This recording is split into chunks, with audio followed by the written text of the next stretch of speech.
বছর ঘুরে আরো একটা 21শে ফেব্রুয়ারি, আন্তর্জাতিক মাতৃভাষা দিবস।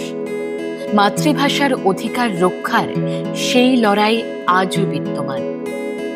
যে বাংলা ধ্রুপদী ভাষা অনেক আগেই জাতীয় স্বীকৃতি পাওয়ার প্রয়োজন ছিল, কিন্তু অনেকগুলো ভাষা তারা স্বীকৃতি দান করলেও বাংলা ধ্রুপদী ভাষাকে স্বীকৃতি দান থেকে বঞ্চিত করেছে। বাংলার মুখ্যমন্ত্রী মাননীয়া মমতা বন্দ্যোপাধ্যায় দীর্ঘদিন ধরে বাংলা ভাষার ধ্রুপদী ভাষা সম্মান পাওয়ার জন্য বারবার কেন্দ্র সরকারকে চিঠি দিয়েছেন প্রামাণ্য নথিও। তোমাদের আমি সেদিনকে কথা দিয়েছিলাম, আমি 4টে খণ্ড দেখাবো, যেটা বাংলা 2500 বছরে ধ্রুপদী ল্যাঙ্গুয়েজের এই হচ্ছে গবেষণাপত্র।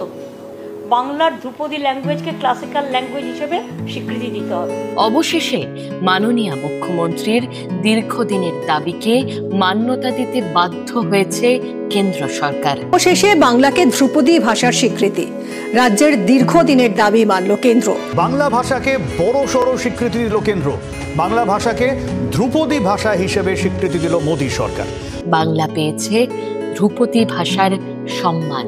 21শে মানেই অঙ্গীকার, 21শে মানেই ভাষা, 21শে মানেই পথ চলা নবপ্রজন্মের দিশা, 21শে মানেই মাটির আশীর্বাদ, আজানে প্রাণের সুর, 21শে মানেই গণতন্ত্র, অধিকার সুমধুর।